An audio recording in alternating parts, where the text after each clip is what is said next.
So that's why, knowledge of spending time with our ancestral spirits, communing with our ancestors so that relationship can mystically flourish, so that relationship can mystically better blossom and develop, so that we can have more insight into some of our life purposes.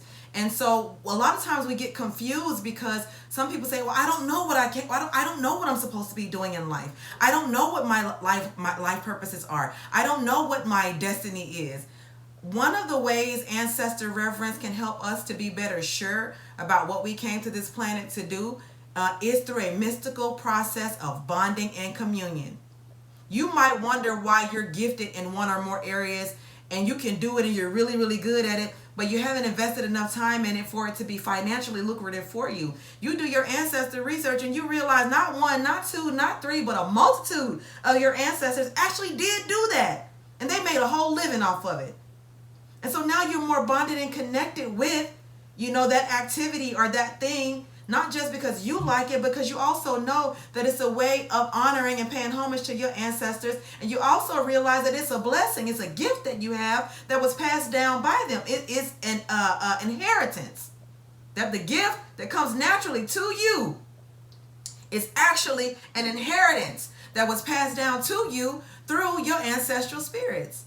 That helps you to be better able to connect with your destiny, identify your life purposes, and move forward with execution in more and greater confidence. You understand? And so Itefa, doesn't make you automatically rich or automatically wealthy or automatically problem or challenge free. All right? Itefa is a facilitator of destiny fulfillment. And part of the way this is going to happen is in you doing.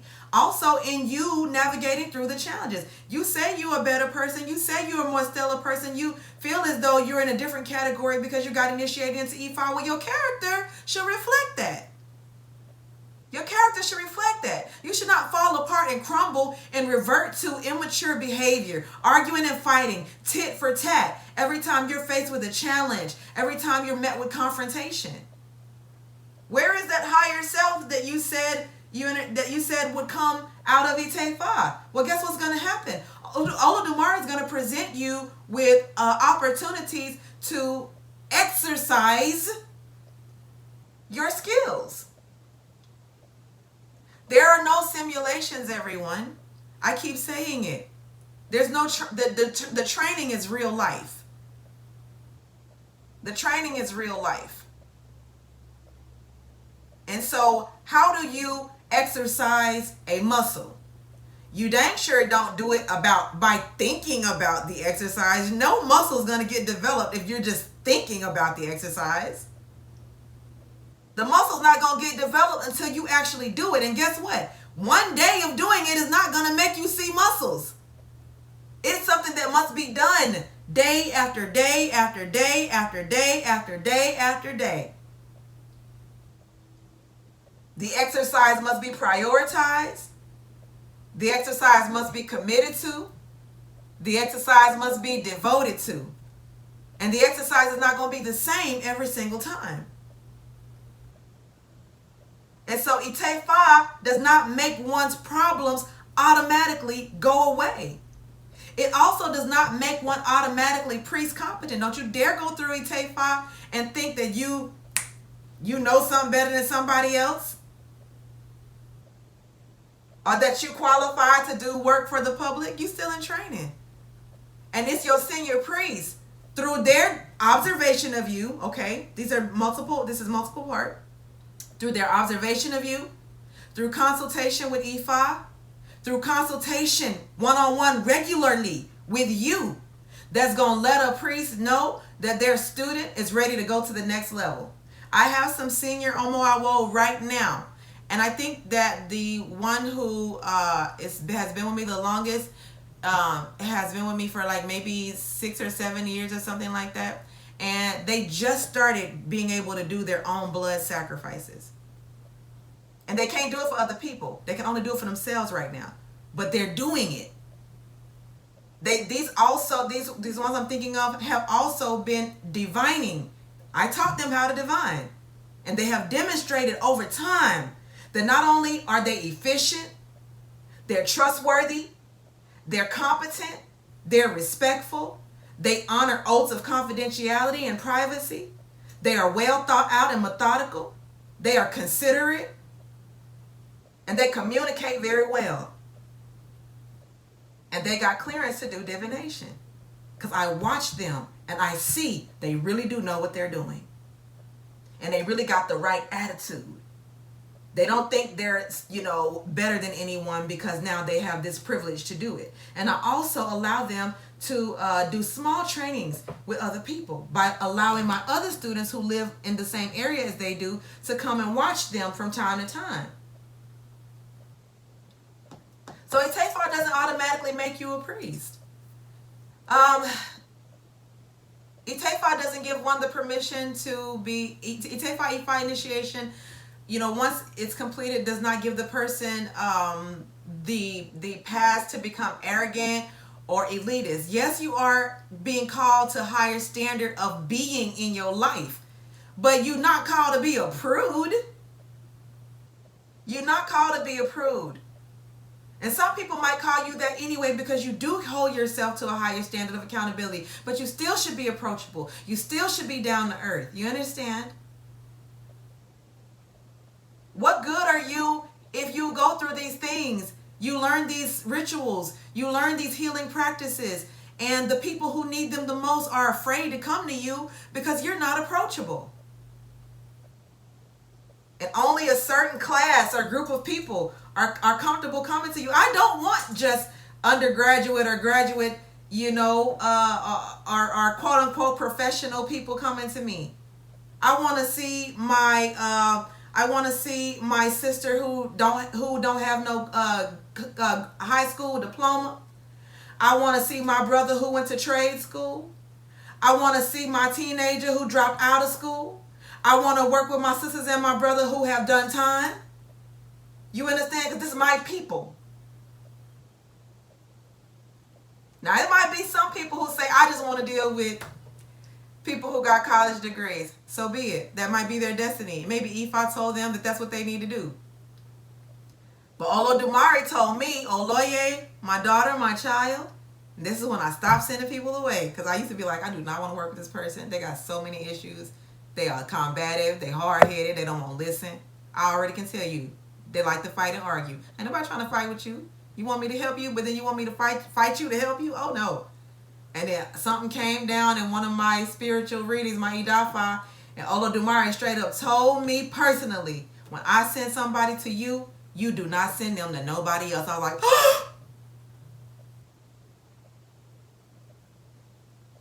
but God, some of them get on my nerves. And then I heard a voice that was like, you used to get on my nerves. And I sent people to you who did not give up on you. And I sent people to you who stuck with you. And I sent people to you who would tell you the truth despite your strong-headedness. And you have what it takes to help my children. And so next time I send somebody to you, from henceforth, you do not send them to nobody else. You do not refer them to another priest. You do not refer them to another priestess. I don't care what city, state, or country they live in. If I send them to you, you help them. And that was the end of that.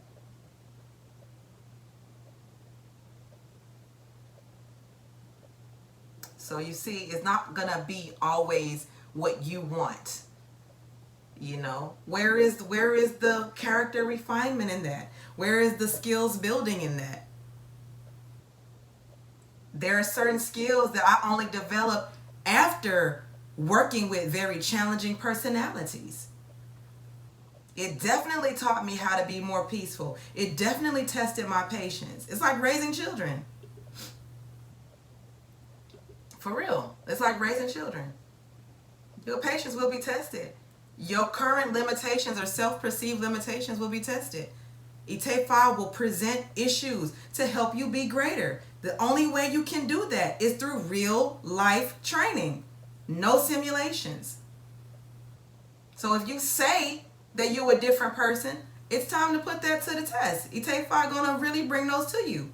And also, what new skills and new traits that are beneficial for you and for the community and the people whom you serve. Once they start to be exposed and you open yourself up to embrace them, they get expanded within you as well. They get expanded within you as well. Ifá Initiation doesn't grant clearance to practice on the public. You're going to be in training for a long time. This forever. Y'all overheard my conversation. I'm still in training. And I'm not just in training with one person. Let me tell y'all when I really like, I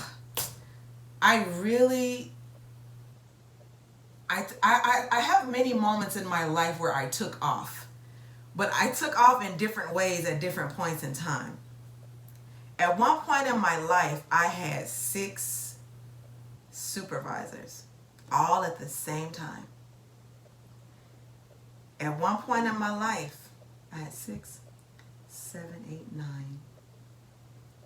10, 11. At one point, I had 11 supervisors, all at the same time. So I had 11, and then I had 6. 11 was the biggest number. So that means I was subordinate to 11 different geniuses. And they all took their jobs seriously. And when they wanted to talk with me, that's what they wanted. Whether it was face-to-face, telephonically, VTC, video teleconference. And I realized I was being groomed. Some of my supervisors were very prominent white men who were not racist towards me. I believe they might have had some, racist values unawares. But they did the best they could because they really truly gave to me and helped me elevate. And they contributed to my growth, my development, and my opportunities. They put me in the front. They saw something unique in me and they said, I want her to represent my crew. I want her to represent, this unit. I want her to represent my command team. And they were putting me in the front. And I had 11 supervisors doing this. I never traveled so much in my life during the time I did when I had 11 supervisors. Y'all, ain't no way you can have a successful relationship with 11 supervisors if you arrogant, if you think you know everything. Can't nobody tell you nothing. No, they did not want me to be like, yes, sir, yes, ma'am, yes, sir, boss. They didn't want that. They wanted me to be confident, but they also wanted me to be humble. They wanted me to present my ideas and challenge them, but they also wanted me to be able to listen. They wanted me to be able to take risks and do things that they might not have been, forward thinking enough or progressive thinking enough or courageous even enough or aware enough to take. But they also wanted me to be able to consult with them on the risk I wanted to take and be able to substantiate why I felt like the risk were worth taking. They were looking for balance. Some things I wanted, I got. Some things I wanted, I didn't get. Some things I didn't get because they knew more about a situation than I did, but I was on a need-to-know basis, and all the information, talking about the military sector, the information might have been classified as top secret. I only had a secret security clearance, which is the next level below top. So you got the basic and something else in between, and then you got secret, and then you got top secret. I was at the secret level. So it's some stuff that I wanted to do that I thought was a good idea, and I couldn't do it, and they couldn't tell me why I couldn't do it. It was just no. And I had to accept that and find other ways around it.